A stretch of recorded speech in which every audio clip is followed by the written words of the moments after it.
మీ బట్టలకి సాఫ్టింగ్ ప్రొటెక్షన్ ఇచ్చే సరైన ప్రొడక్ట్ ఎలిమ్ ఫ్యాబ్రిక్ కండిషనర్.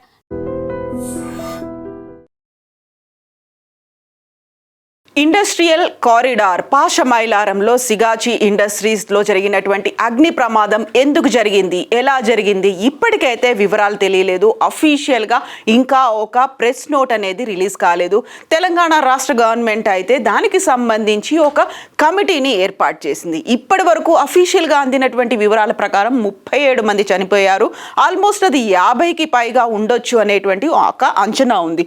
మనం చూస్తున్నటువంటి సిగాచి ఇండస్ట్రీస్కి సంబంధించి అక్కడ తయారు చేస్తున్నటువంటి సబ్స్టాన్సెస్ ఏంటి, ఏ కంపెనీల్లో వాడుతుంటారు, ఎందుకోసం అది ఉపయోగిస్తుంటారు అనేది, దీంతో పాటుగా యాక్చువల్గా మన ఇండస్ట్రియల్ కారిడార్లో ఏం జరుగుతోంది, ఇలాంటి ఫ్యాక్టరీలు ఉన్న చోట ఏమవుతోంది, వ్యూయర్స్ కోసం ఒక ఇన్ఫర్మేషన్. 30 నెలల్లో ఈ మధ్య కాలంలోనే 10 మేజర్ ఇండస్ట్రియల్ ఎక్స్ప్లోజన్స్ అయ్యాయి. అందులో 25 మంది దాకా చనిపోతే 70 మంది మృత్యువాత పడ్డారు. ఇది పాషమైలారం సిగాచి ఇండస్ట్రీస్లో జరిగినటువంటి ప్రమాదం కంటే ముందు. రిమెంబర్, 30 నెలల్లో 10 మేజర్ ఇన్సిడెంట్స్ జరిగితే 25 మంది చనిపోయారు. బట్ ఇక్కడ మనం చూస్తున్నటువంటి సిగాచి ఇండస్ట్రీస్లోనే 37 మంది చనిపోయారు. ఇప్పటికీ క్షతగాత్రుల వివరాలతో పాటుగా ఎంతమంది చనిపోయారనేది అఫీషియల్ డెత్ టోల్ అనేది గంటకి పెరుగుతోంది. తెలంగాణ రాష్ట్ర సీఎం రేవంత్ రెడ్డి, ఇతర మంత్రులు, ఉన్నతాధికారులు కలిసి ప్రమాదం జరిగినటువంటి ప్రాంతాన్ని సందర్శించారు. క్షతగాత్రుల్ని హాస్పిటల్స్లో పరామర్శించారు. దేశమంతా ఉలిక్కి పడేలా చేసినటువంటి సంఘటన ఇది. అహ్మదాబాద్లో విమాన ప్రమాదం ఎలా అయితే అగ్నికీలలతో మృతదేహాల్ని చిన్నాభిన్నం చేసిందో, కనిపించకుండా చేసినటువంటి పరిస్థితి ఉందో, కంప్లీట్గా తగలబడిపోయి ఒక రకంగా చెప్పాలంటే డెడ్ బాడీస్ అన్నీ ఉడికిపోయినట్టుగా ఉన్నటువంటి పరిస్థితి అహ్మదాబాద్ ప్లేన్ క్రాష్ ఇన్సిడెంట్లో జరిగింది. అలాగే సిగాచి ఇండస్ట్రియల్ ఏరియాలో నిన్న జరిగినటువంటి ఈ ప్రమాదంలో కూడా అదే పరిస్థితి కనిపించింది. రోజు గడిచిపోతోంది, గంటలు కూడా గడిచిపోతున్నాయి. ఇప్పటికీ ప్రమాద వివరాలు తెలియలేదు, ఎలా జరిగింది అనేటువంటి వివరం కూడా తెలియలేదు. ఓవరాల్గా అయితే 37 మంది చనిపోయారని తెలుస్తోంది. 100 మీటర్లకు పైగా అది ఎగిసి పడింది. అక్కడ ఉన్నటువంటి 2 కిలోమీటర్ల మేర భూకంపం వచ్చిందేమో అనేంతగా విస్తరించినటువంటి ఆ ట్రెమోర్స్ని చూశారు. సడన్గా భూకంపం వచ్చింది అని ఇళ్లలో ఉన్న వాళ్ళు కూడా బయటికి పరిగెత్తుకుంటూ వచ్చినటువంటి సిచ్యువేషన్ అయితే నిన్న కనిపించింది. నిన్న ఉదయం 8:30 నుంచి 9:30 మధ్యలో ఈ ప్రమాదం జరిగి ఉంటుంది అని ఒక అంచనా వేశారు. యాక్చువల్గా ఎందువల్ల జరిగి ఉంటుంది, ఈ కంపెనీకి సంబంధించి డిసెంబర్లోనే ఒక కంప్లీట్ సూపర్విజన్ అనేది జరిగింది. అక్కడ ఉన్నటువంటి ఎక్విప్మెంట్లని టెస్ట్ చేశారు. కరెక్ట్గా 6 నెలల కింద ఎక్విప్మెంట్లను టెస్ట్ చేశారు. అయితే సరికొత్తగా ఎక్విప్మెంట్లు అనేవి వచ్చాయి. అక్కడ ఫర్నెస్లతో పాటుగా రియాక్టర్లు, బాయిలర్లు, డ్రైయర్లు ఇలాంటివన్నీ సరికొత్తగా వచ్చేసరికి దాంట్లో మెయింటెనెన్స్ లోపం ఉంటుందా, లేకపోతే సరికొత్త మెకానిజంని అర్థం చేసుకోవడానికి, హ్యాండిల్ చేయడానికి ఎక్స్పర్ట్స్ అనే వాళ్ళు లేకపోవడం వల్ల జరిగిందా అనేది ఇప్పటికైతే అంచనాకి రాలేదు. కాకపోతే ఒక ఓవర్ హీట్ అనేది అయ్యి ఉంటుంది. అక్కడ ఉన్నటువంటి బాయిలర్లలో ఓవర్ హీట్ అయ్యి ఉంటుంది. రియాక్టర్స్ పేలిపోయి ఉంటాయి, ఆ హీట్ని తట్టుకోలేకపోయి ఉంటాయి. లేకపోతే ఫర్నేస్లో అక్కడ ప్రెషర్, ఇంటెన్సిఫైడ్ ప్రెషర్ ఉండడం వల్ల బ్లాకేజెస్ ఏర్పడి ఉంటాయి. దానివల్లే అతిపెద్ద ప్రమాదం జరిగి ఉంటుంది అనేది సిగాచికి సంబంధించినటువంటి ఎక్స్పర్ట్స్, అక్కడ నుంచి సూపర్వైజర్లు, మేనేజర్లు అందిస్తున్నటువంటి వివరాలని బట్టి అయితే తెలుస్తుంది. యాక్చువల్గా వాట్ ఎగ్జాక్ట్లీ ఈజ్ సిగాచి, అక్కడ ఉన్నటువంటి ఈ ఇండస్ట్రియల్ ఏరియాలో ఈ విజువల్లోనే మనకు తెలుస్తుంది ఎంతలా అవి పేరుకుపోయాయి.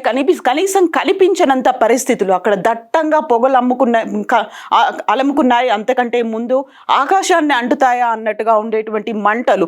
సో ఓవరాల్గా అయితే ఈ కంపెనీలో తయారవుతోంది మైక్రో క్రిస్టలిన్ సెల్యులోస్, MCCగా పిలుస్తుంటారు. భారతదేశంలోనే MCCని ఎక్స్పోర్ట్ చేసేటువంటి నెంబర్ 1 కంపెనీ, లీడింగ్ కంపెనీ ఏది అంటే సిగాచి అని చెప్తుంటారు. సిగాచి కంపెనీకి సంబంధించి 3 ప్రొడక్షన్ ప్లాంట్లు ఉన్నాయి. 2 గుజరాత్లో ఉంటే, ఒకటి నిన్న ప్రమాదం జరిగినటువంటి తెలంగాణలో పాషమైలారంలో ఉంది. ప్రతి సంవత్సరం 21,700 మెట్రిక్ టన్నుల ఉత్పత్తిని ఈ సిగాచి కంపెనీ చేస్తోంది. నిన్న ఈ పాషమైలారం ఇండస్ట్రియల్ ఏరియాలో జరిగినటువంటి సిగాచి ఈ కంపెనీకి సంబంధించి ప్రతి సంవత్సరం 6,000 మెట్రిక్ టన్నుల ఎంసీసీని ఇది ప్రొడ్యూస్ చేస్తుంది. 40 దేశాలకు పైగా ఈ ఎంసీసీని ఎక్స్పోర్ట్ చేస్తుంది. దీంతో పాటుగా 60+ ప్రొడక్ట్స్లో ఈ ఎంసీసీని వాడుతూ ఉంటారు. యాక్చువల్గా ఎంసీసీ అంటే ఏంటి? ఎంసీసీ అంటే మైక్రో క్రిస్టలిన్ సెల్యులోజ్గా దీన్ని పిలుస్తూ ఉంటారు. దీన్ని ఫార్మస్యూటికల్ కంపెనీల్లో వాడుతుంటారు, ఫుడ్ ఇండస్ట్రీలో వాడతారు, కాస్మెటిక్స్లో వాడుతూ ఉంటారు, బేకరీలో వాడుతుంటారు, సలాడ్స్. దీనికి సంబంధించి ఎంసీసీ అనేది ఒక పౌడరీ సబ్స్టాన్స్గా ఉంటుంది. చాలా ఫ్రీ ఫ్లోయింగ్ పౌడరీ సబ్స్టాన్స్. ఈ పౌడర్ సబ్స్టాన్స్ అనేది చెట్ల నుంచి తయారు చేస్తారు. చెట్ల బెరడు నుంచి తయారు చేసేటువంటి ఎంసీసీని ఇది శుద్ధి చేసేసి దీని నుంచి 40 దేశాలకు పైగా ఎక్స్పోర్ట్ చేస్తూ ఉంటారు. సిగాచికి సంబంధించి 900 మందికి పైగా ఎంప్లాయీస్ ఉన్నారు. బట్ నిన్న జరిగినటువంటి ఈ ఇన్సిడెంట్లో ఎంతమంది ఉన్నారు? మార్నింగ్ షిఫ్ట్ అనేది 6 గంటలకి స్టార్ట్ అవుతుంది. ఆ తర్వాత 9ంటికి జనరల్ షిఫ్ట్ స్టార్ట్ అవుతుంది. యాక్చువల్గా మార్నింగ్ షిఫ్ట్లో ఎంతమంది అటెండ్ అయ్యారు, జనరల్ షిఫ్ట్లో ఎంతమంది అటెండ్ అయ్యారు, వీటన్నిటికి సంబంధించి మెయింటైన్ చేసే రిజిస్టర్స్ రికార్డ్ నిన్న తగలబడిపోయాయి. అంటే ఎంతమంది నిన్న అటెండ్ అయ్యారు అనేది కూడా తెలియదు. ఎట్ ద సేమ్ టైం ఈ ప్రమాదం జరుగుతున్న సమయంలోనే బస్సులోనే కొంతమంది దాదాపుగా 20 మంది ఎంప్లాయీస్ వచ్చారు. ఆ బస్సు ఆలస్యమైన కారణంగా ఆ 20 మంది స్వల్ప గాయాలతో బతికి బయటపడ్డారు. పేలుడు దాటికి బస్ అద్దాలు కూడా విరిగిపోయాయి, పగిలిపోయాయి. అవన్నీ కుచ్చుకున్న తర్వాత ఆ బస్సులో ఉన్న వాళ్ళు 20 మంది ఇంజ్యూర్ అయినటువంటి పరిస్థితి. అయితే ఎంతమంది ఉన్నారు? ఒక రకంగా 155 మంది అటెండ్ అయ్యారని చెప్తున్నప్పటికీ ఇంకొక లెక్క 163 మంది ఈ సంఘటన జరిగినప్పుడు ఉంటారని. సో పేలుడు దాటికి 100 మీటర్ల దూరం వరకు శకలాలన్నీ ఎగిరిపడ్డాయి. ఎక్కడికక్కడ ఖండాలుగా అయినటువంటి మృతదేహాలు, డెడ్ బాడీస్ అనేవి కనిపిస్తున్నాయి. ఆ విజువల్స్ని మేము మీకు చూపించదలుచుకోలేదు, ఎందుకంటే హృదయ విదారకంగా ఉన్నటువంటి ఆ విజువల్స్ ఉన్నాయి. యాక్చువల్గా ఎందుకు జరిగింది, అక్కడ ఎంతమంది ఉన్నారు, ఎందులో లోపం జరిగింది ఇప్పటికైతే ఐడెంటిఫై చేయలేదు. ఒక విచారణ సంఘాన్ని అయితే రాష్ట్ర ప్రభుత్వం ఏర్పాటు చేసింది. ఈ సంఘటన జరిగిన వెంటనే అక్కడ భూకంపం వచ్చిందేమో అని భయపడ్డారు. ఆ తర్వాత పరిస్థితులు అర్థమయ్యాయి. విపరీతమైనటువంటి మంటలు, పొగల తర్వాత సిగాచిలో ఒక ప్రమాదం జరిగింది అనే విషయం తెలిసిన తర్వాత ఎన్డీఆర్ఎఫ్, ఎస్డిఎఫ్ సిబ్బంది, ఆ అగ్నిమాపక సిబ్బంది, అక్కడికి అంబులెన్స్లు అన్నీ అక్కడికి వచ్చినప్పటికి కూడా తరచుగా ఇలాంటి ప్రమాదాలు అనేవి జరుగుతున్నాయి. కాబట్టి కంప్లీట్గా ఎక్విప్డ్గా ఉండాల్సిన అవసరం ఉంది. ఫైర్ సేఫ్టీ, సెక్యూరిటీ మెజర్స్ అనేవి తీసుకోవాల్సినటువంటి అవసరం ఉంది. ఇక సిగాచికి సంబంధించి చూస్తే ఎంసీసీ ప్రోడక్ట్స్లో నెంబర్ 1 ప్లేస్లో భారతదేశంలో ఉంది. ఉన్నటువంటి 3 ప్లాంట్లు, 900 మందికి పైగా ఎంప్లాయీస్ ఉన్నారు. 60 ప్రోడక్ట్స్లో దీన్ని వాడుతూ ఉంటారు. ఇది ప్లాంట్ బేస్డ్ ఫైబర్ ప్రోడక్ట్గా చెప్తూ ఉంటారు. Free flowing powdery substance. ఇది రిఫైన్డ్ వుడ్ పల్ప్ నుంచి దీన్ని తీస్తూ ఉంటారు. ఇక సిగాచికి సంబంధించి 1989లోనే ఈ సిగాచి అనేది ఏర్పడింది. 40 కంట్రీస్కి ఇది ఎక్స్పోర్ట్ చేస్తుంది. ఈ ప్రమాదం జరిగిన తర్వాత 90 రోజుల పాటుగా దీన్ని మూసివేశారు. ఇప్పటికైతే ప్రొడక్షన్ అనేది ఇక్కడ ఆగిపోతుంది. ముందు చెప్పుకున్నట్టుగా 21,700 మెట్రిక్ టన్నుల ఉత్పత్తిని, ఎంసీసీ ఉత్పత్తిని ఈ సిగాచి చేస్తోంది. సో ఇప్పుడు 90 డేస్ అయితే దీన్ని ఆపేశారు. కంప్లీట్గా ఇన్సూరెన్స్ అయితే ఉంది. కావాల్సినటువంటి కవరేజ్లను మేము ఇస్తామని చెప్తున్నారు. ఒకవైపు కేంద్ర ప్రభుత్వం 2 లక్షల ఎక్స్గ్రేషియా ప్రకటించింది ప్రతి ఒక్కరికి. బీహార్ రాష్ట్ర ప్రభుత్వం కూడా ఆ రాష్ట్రాలకి చెందినటువంటి మైగ్రెంట్ వర్కర్లు ఇక్కడికి వచ్చారు కాబట్టి వాళ్ళకు కూడా ఒక్కొక్కరికి 2 లక్షలుగా బీహార్ కూడా అనౌన్స్ చేసింది.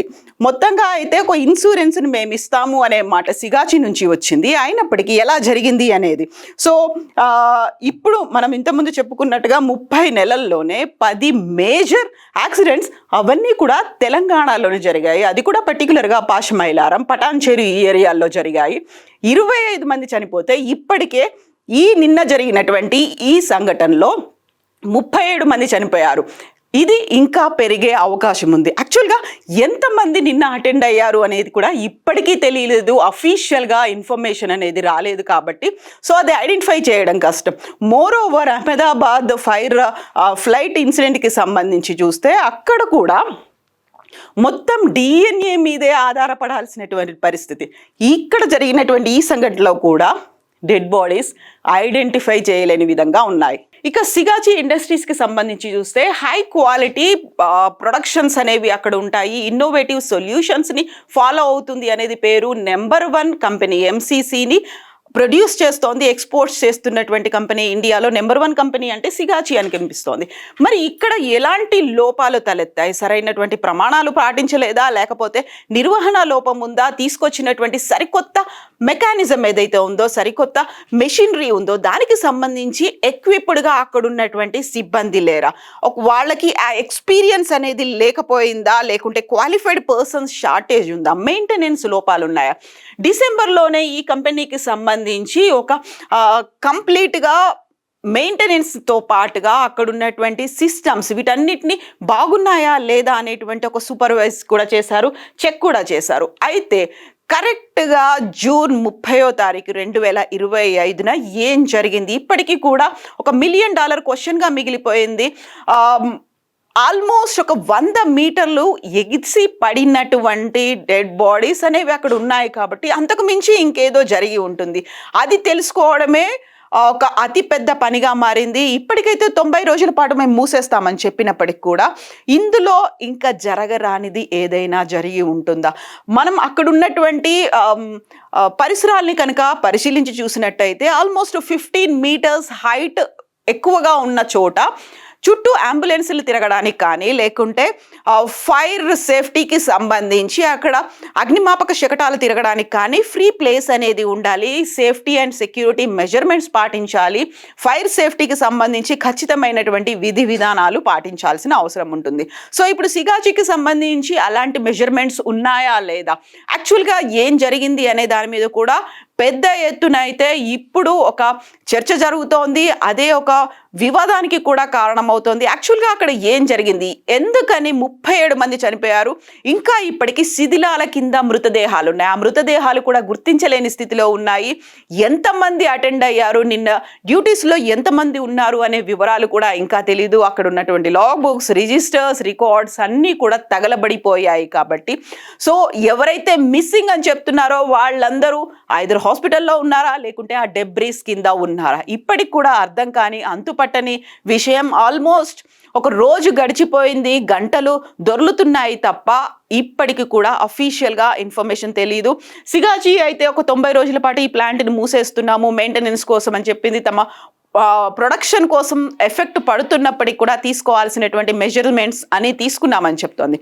బట్ ఇలాంటి ఒక బల్క్ డ్రగ్ మ్యానుఫ్యాక్చరింగ్ యూనిట్లో జరిగినటువంటి ప్రమాదం అలార్మింగ్గా ఉంది. ఎట్ ద సేమ్ టైం ప్రభుత్వంతో పాటుగా అక్కడ ఉన్నటువంటి పరిశ్రమలు కూడా దృష్టి పెట్టాల్సినటువంటి అవసరం ఉంది. ఎందుకంటే ఇక్కడ ఒక పారిశ్రామిక వాడ కాబట్టి పెద్ద ఎత్తున ఇతర రాష్ట్రాల నుంచి ఇక్కడికి వస్తూ ఉంటారు. వాళ్ళందరి కోసం కూడా సేఫ్టీ సెక్యూరిటీ చూసుకోవాల్సినటువంటి అవసరం ఉంది. అయితే ఇంత పెద్ద ఎత్తున మంటలు, పొగలు, ఊపిరాడనివ్వనటువంటి పరిస్థితి, రసాయనాలు ఉక్కిరి బిక్కిరి చేస్తున్న టైంలోనే ఉడికిపోయేంతగా ఉన్నటువంటి ఉష్ణోగ్రతల మధ్యలో అక్కడ ఖండఖండాలుగా కాదు ముద్దలుగా అయిపోయినటువంటి డెడ్ బాడీస్ ఊహించడానికే భయానకంగా ఉంది. సో ఇలాంటి పరిస్థితుల్లో ఇంకా ఎన్ని మృతదేహాల్ని బయటికి తీస్తారు? యాక్చువల్గా అవి మృతదేహాలు అని చెప్పడానికి కూడా లేదు, ముద్దలుగా మిగిలిపోయాయి, మాంసపు ముద్దల్ని బయటికి తీస్తున్నారు. అక్కడ భరించరానంతగా వాసనలు ఉన్నాయి, అలాగే తట్టుకోలేనంత విషాదం కూడా ఉంది. సో దృష్టి పెట్టాల్సినటువంటి అవసరం ఉంది. ఎందుకని ఇలాంటి ప్రమాదాలు జరుగుతున్నాయి, మెజర్మెంట్స్ తీసుకోవాలి, స్ట్రిక్ట్ విజిలెన్స్ ఉండాల్సినటువంటి అవసరం ఉంది. అండ్ ఇలాంటి సంఘటనలు మళ్ళీ జరగకుండా చర్యలు పరిశ్రమలు తీసుకోవాలి, యాజమాన్యాలు తీసుకోవాలి, ప్రభుత్వం కూడా బాధ్యత వహించాల్సినటువంటి అవసరం ఉంది. ఇలాంటి సంఘటనలు జరగకుండా చర్యలు తీసుకోవాల్సినటువంటి అవసరం అయితే ఉంది. ఎవరైతే తప్పులు చేస్తున్నారో, ఎవరైతే ఇలాంటి వయలేషన్స్కి పాల్పడుతున్నారో వాళ్ళ మీద కఠిన చర్యలు కూడా తీసుకోవాల్సినటువంటి అవసరం ఉంది. నిజంగా ప్రస్తుతం ఉన్నటువంటి సమాజం దేనికి ప్రయారిటీ ఇస్తుంది? ఆర్థిక సంబంధాల చుట్టూ మాత్రమే తిరుగుతుంది. మళ్ళీ ఎన్నికలంగానే చాలా విరక్తి కలుగుతాం. మంచి అనిపిస్తుంది కదా, లేడీస్ కూడా ఛాలెంజింగ్ జాబ్స్ చేసినప్పుడు చాలా బాగుంటది. ట్రాఫిక్ అసిస్టెంట్స్ గా నియమించిన ట్రాన్స్జెండర్స్ అందరితో సాల్యూట్ చేయించుకుంటున్నారు. ఫుడ్ డెలివరీ ఇవ్వటానికి వెళ్ళినటువంటి డెలివరీ బాయ్ అనిల్ పై కళ్ళ ముందు పెళ్ళండి